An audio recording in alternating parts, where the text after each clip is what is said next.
ما كان محمد أبا أحد من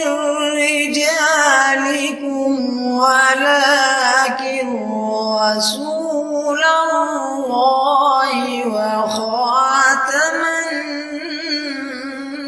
النبيين. نحمده ونصلي على رسوله الكريم وعلى عبده المسيح الموعود. اما بعد فاعوذ باللہ من الشیطان الرجیم بسم اللہ الرحمن الرحیم. سامعین کرام السلام علیکم ورحمۃ اللہ وبرکاتہ. خاکسار جری اللہ آپ کی خدمت میں حاضر ہے. آج میں آپ کے سامنے ایک ویڈیو کلپ رکھوں گا جس میں ریاض حسین صاحب پیرزادہ جو ہیں ان کا آپ کو میں بیان سناؤں گا کہ وہ قومی اسمبلی میں کس طرح جوان مردی کے ساتھ ایک مقدمہ لڑتے ہیں، ایک مدعا بیان کرتے ہیں، پاکستان کا المیہ بیان کرتے ہیں، پاکستان کی کرپشن بیان کرتے ہیں، پاکستان میں ہونے والے مظالم بیان کرتے ہیں، پاکستان میں ہونے والے ظلم و زیادتی بیان کرتے ہیں کہ کس طرح احمدی مسلمانوں کے ساتھ ظلم و زیادتی کی جاتی ہے، کس طرح لوگوں کا حق کھایا جاتا ہے، کس طرح لوگوں کا پیسے کھایا جاتا ہے، کس طرح لوگوں کو جیلوں میں کال کوٹریوں میں بند کیا جاتا ہے، صرف اس وجہ سے کہ حق بیان کرنے کی وجہ سے ان کے اوپر مقدمات بنائے گئے، ان کے اوپر جیلوں کی سزا، ان کے اوپر پرچے کٹوا دیے گئے. ریاض حسین پیرزادہ صاحب کے اوپر یہ minister of human rights of Pakistan ہے، یہ مسلم لیگ نون کے کارکن ہیں، مسلم لیگ نون کے بندے ہیں. یہ اب انہوں نے قومی اسمبلی میں جو مقدمہ لڑا ہے وہ یقین کریں کہ سننے سے تعلق رکھتا ہے. اتنے جوان مردی کے ساتھ، اتنے حوصلے کے ساتھ، اتنی ہمت کے ساتھ اور اتنی اخیر عمر میں، مطلب یعنی کہ ماشاءاللہ کافی عمر میں یہ لڑائی، یہ بھی نہیں خیال کیا کہ یار یہ بات جو ہے یہ اتنی کرٹیکل بات ہے کہ اس سے میری جان کو خطرہ ہے، اس سے مجھے مار دیا جائے گا، اس سے مجھ پر فتوے لگیں گے، اس سے مجھے میرا ناحق قتل کر دیا جائے گا، مجھ پہ عاشقان رسول ٹوٹ برسیں گے، میرا جناب جینا محال کر دیں گے، مجھ سے قطع تعلق کر دیا جائے گا، میرے بارے میں فتوے نکل آئیں گے، مجھے قومی اسمبلی سے نکالنے کی جناب منصوبے اور مہم چلائی جائیں گی اور میرے بارے میں پاکستان میں جلد سے جلوس نکالے جائیں گے. ان باتوں سے قطع نظر اس بندے نے حق کا ساتھ دیا اور اس بندے نے اتنی بہترین اور اتنی عمدہ بات بیان کی ہے. سب سے پہلے آپ یہ الفاظ سماعت فرمائیے. شکریہ جناب اسپیکر. جناب اسپیکر، میں 93 میں اس پارلیمنٹ میں پہلی دفعہ آیا تھا اور تب سے اللہ کا کرم ہے کہ حاصل پور کے لوگ اور بھاولپور کے مجھ پہ اعتماد کرتے ہوئے چاہے جس پارٹی سے بھی میں کھڑا ہوں انہوں نے میرے کردار کو سراہا. اب مجھے ذمہ داری جو ہے وہ ہیومن رائٹس کی ہے. جناب اسپیکر، میں نے کیبنٹ میٹنگ میں بھی اور ایک مراسلہ بھی لکھا ہے پرائم منسٹر صاحب کو، جس کا ذکر خواجہ آصف صاحب نے آخر میں کیا ہے کہ یہ جو حالات ہیں ان سے اب مزید آپ منہ نہیں موڑ سکتے. میں مینگل صاحب کو انتہائی ادب سے ان کا شکریہ ادا کرتا ہوں کہ شکر ہے کہ پارلیمنٹ کے اندر ایسے ممبرز ہیں جو ممبرز میں 93 میں دیکھتا تھا. جو پارلیمنٹ کا کام ہے وہی کرنا چاہیے ہمیں. اقتدار کی کرسیوں کے لیے چاپلوسی ان اداروں کے باہر، جن اداروں نے ہماری تباہی کا باعث جو بن چکے ہیں. میں اس وقت انٹرنیشنلی بھی فیس کر رہا ہوں تنقید ہمارے ہیومن رائٹس کے حوالے سے، اور ان کو ڈیفینڈ کرنے کے لیے میری ذمہ داری بھی ہے کیونکہ میں نے حلف لیا ہے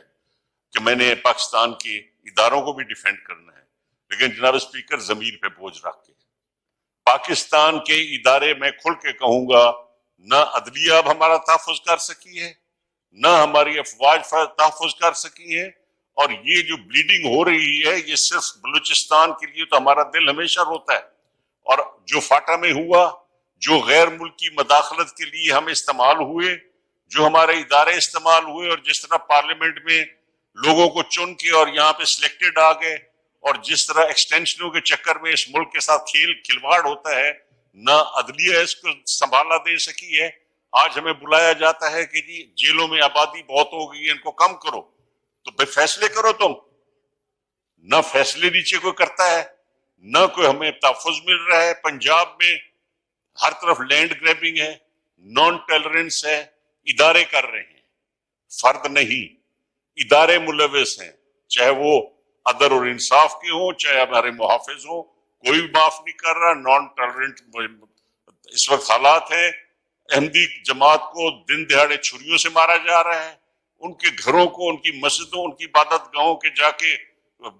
ان کے مینارے گرا دیتے ہیں. شیعہ عالم کو جناب نوید عاشق صاحب کو بھری مجلس میں شوٹ کیا گیا، اور آپ ہمارے ادارے جو ہیں وہ تحریک طالبان سے مذاکرات کرتے ہیں کہ یہاں پہ وہ آ کے ہمارے ملک کو بچائیں۔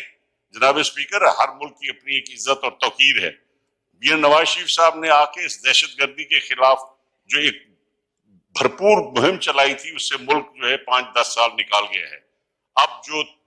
اختر مینگل صاحب نے کہا ہے، اس پہ پوری قوم کو غور کرنا چاہیے، اور ہمارے ڈیفنس منسٹر صاحب نے جو فرمایا ہے،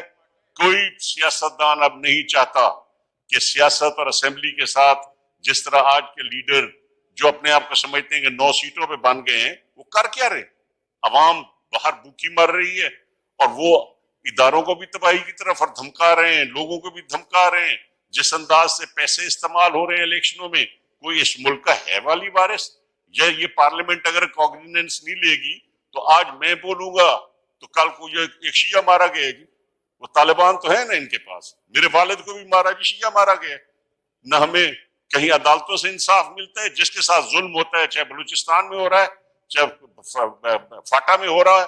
فرنٹیئر اپنا KPK میں ہو رہا ہو، یا پنجاب کے علاقوں میں زمینوں کے جو اس وقت چولستان اور اس علاقے میں جو کاروبار زبردستی ریٹائرڈ لوگوں نے آ کے ہمارے لوگوں کو دبایا ہوا ہے۔ ہم تو بندوق نہیں اٹھا سکتے، لیکن اگر اسمبلی میں بھی آواز اٹھائیں گے تو کل کا نتیجہ یہی ہوگا کہ ایک شیعہ کو مار دیا گیا، ایک احمدی جماعت کو مار دیا گیا، ایک بلوچ کو مار دیا گیا، کیا ایک فاٹا کے آدمی کو مار دیا گیا۔ جناب اسپیکر، اتنا تو ہمیں کمزور نہ سمجھے۔ ٹھیک ہے، میں زندگی کے اس حصے میں ہوں کہ میں شاید اگلا الیکشن نہ لڑوں انہی حالات کی وجہ سے، کہ کیا الیکشن لڑے آدمی جہاں پہ ادارے ملوث ہو جائیں اور لوگوں کو کھڑا کر کے ہمیں کھلی جلسوں میں، جیسے خواجہ آصف صاحب کے ساتھ پچھلی دفعہ ہوا، احسن اقبال صاحب کے ساتھ ہوا، اور یہی کچھ اب طریقہ بن گیا کہ جو لوگ پارلیمنٹ میں آ کے بات کر سکتے ہیں ان کے ساتھ ان کو اتنی ان کی تذلیل اور ان کی توہین کرو، ان کے ہمیں۔ جناب اسپیکر، میری اپنی جائیداد، میرے بزرگوں کی جائیداد جس میں کوئی حصہ دار نہیں ہے، ابھی پچھلے دنوں ہمیں صرف کیا کہ ٹکٹ نہیں لیا آپ نے حکمرانوں کے کہنے پہ، لہذا پرچہ دے دو جی، آپ سرکاری زمین کاشت کر رہے ہو، اور وہ صدیوں سے ایک دریا کے اندر برد زمین ہے، اس کا مجھ پہ پرچہ دے دیا گیا، نوٹس سرو کر دیے گئے۔ ایک میڈیکل کالج میں نے سینکشن کیا، مجھے فرنٹیئر بلا لیا گیا KPK میں کہ جناب وہ، میں نے کہا جی میں نے کیا سینکشن کی ہے، کہ تعلیمی ادارہ سینکشن کیا ہے۔ جناب اسپیکر، یہ چیزیں اب بڑھتی جا رہی ہیں، عوام کو تحفظ نہیں مل رہا۔ اس سے پہلے کہ یہ دیر ہو، ملک میں کچھ سوچنا چاہیے اس پارلیمنٹ کو۔ اب اس میں جس احمدی مسلمان کو دن دہاڑے چھریاں مارنے کی بات کی جا رہی ہے، اور ویسے بھی اوورال بات بھی کی گئی ہے کہ احمدی مسلمانوں کو دن دہاڑے مار دیا جاتا ہے، لیکن یہ بات کچھ ہفتے قبل کی بات ہے کہ جو ربوہ میں چناب نگر میں ایک احمدی مسلمان کو 60 سالہ بزرگ کو، احمدی شہری کو اس بات کی وجہ سے مار دیا گیا کہ انہوں نے وہ خاتم حسین رضوی کے نام کے اوپر نعرہ نہیں لگایا، اور یا تاجدار ختم نبوت کا نعرہ نہیں لگایا، اور اس بات پہ نعرہ نہیں لگایا، اور اس بات کو اس بندے نے برداشت نہیں کیا، اس نشئی نے، اور اس بندے نے احمدی مسلمان کو چھریوں کے پے در پے وار کر کے شہید کر دیا۔ ان بندوں کی بات ہو رہی تھی، اب اتنی بہترین طریقے سے بات کی جا رہی ہے۔ اسے کہتے ہیں کہ ہیومن رائٹس کا جو بندہ ہونا چاہیے نا، وہ اس طرح کا بندہ ہونا چاہیے کہ جو اپنا مدعا مکمل طور پہ عوام کے سامنے بیان کرے، عوام کے سامنے رکھے، اور وہ قومی اسمبلی میں بات بیان کرے، اس کے بعد سنوائی ہو یا نہ ہو وہ اسپیکر اسمبلی پہ ڈیپینڈ کرتا ہے، باقی پارلیمان پہ ڈیپینڈ کرتا ہے، لیکن ایسا وہ اپنا مدعا اور ایسی بات بیان کرنا جہاں مردی کا کام ہوتا ہے۔ اور پھر اس ملک میں جس میں یہ المیہ بن چکا ہو کہ احمدی مسلمانوں کے خلاف بری خبر دینی ہے، صرف اور صرف اشتعال انگیزی اور اس طرح کی یہ بیان بازی دینی ہے، کوئی بھی اچھی خبر نہیں دینی، اور کبھی بھی ظلم و زیادتی کے اوپر بات نہیں کر رہی کہ احمدی مسلمان جو ہے وہ پرسیکیوشن کا نشانہ بن رہے ہیں، احمدی مسلمان جو ہے وہ ظلم و زیادتی کا نشانہ بن رہے ہیں، اور ہمارے علماء کرام جو ہے وہ ان کے اوپر فتوی بازی کرتے ہیں، ان کے اوپر جناب ان کا جینا حرام کر دیتے ہیں، ان کی مساجد بند کر دیتے ہیں، ان کی مساجد سے مینار گرا دیتے ہیں، ان کی مساجد کے مینار توڑ دیتے ہیں، مسمار کر دیتے ہیں، شہید کر دیتے ہیں، ایسی باتیں کرتے ہیں۔ اور یہ بات بھی بیچ میں بات بیان کی گئی ہے کہ ان کی مساجد کی مینار گرا دی جاتی ہے، ان کی مساجد کو شہید کر دیا جاتا ہے۔ اللہ تعالیٰ ان لوگوں کو سمجھنے کی توفیق دے کہ یہ کس لائن پر چل پڑے ہیں۔ اب تو قومی اسمبلی میں بھی یہ بات اٹھنی شروع ہوگی، اور انشاءاللہ آئندہ آنے والے وقتوں میں پاکستان کا ہر شہری یہ بات کہنے پر مجبور ہوگا کہ احمدی مسلمانوں کے ساتھ ہمارے علماء بہت زیادتی کرتے ہیں، بہت بربریت کرتے ہیں، اور بہت سفاکیت ان کے اندر بھری ہوئی ہے۔ یہ شداد سے بھی برے ہیں، یہ فرعون سے بھی برے ہیں کہ جو اس طرح کی تعلیمات کو اجاگر کرتے ہیں، اس طرح کی تعلیمات کو فروغ دیتے ہیں جو اسلام سے کوسوں دور ہے، جس کے اسلام سے کوئی تعلق نہیں ہے۔ نبی اکرم صلی اللہ علیہ وسلم تو امن اور پیار محبت کا درس دینے کے لیے آئے تھے، قرآن تو لا اکراہ فی الدین کی تعلیم دینے آیا تھا، قرآن تو لکم دینکم ولی دین کی تعلیم دینے آیا تھا، لیکن یہ مولوی حضرات یہ صرف اور صرف کفار مکہ کی تعلیم دینے آئے ہیں، کفار مکہ کی تعلیم پر چلنے آئے ہیں اور ان کی تعلیم کو فروغ دینے آئے ہیں۔ ان کا اس کے علاوہ اور کوئی مقصد نہیں، ان کا اس کے علاوہ اور کوئی مشن نہیں ہے، صرف اور صرف پاکستان میں اپنی دھاک جمانا، پاکستان میں کرسی کے لیے آگے آنا اور پاکستان میں اپنا نام پیدا کرنا اور اپنی روزی روٹی کے لیے اس طرح کے کام کرنا، اس کے علاوہ ان کو اور کوئی مقصد سامنے نظر نہیں آتا۔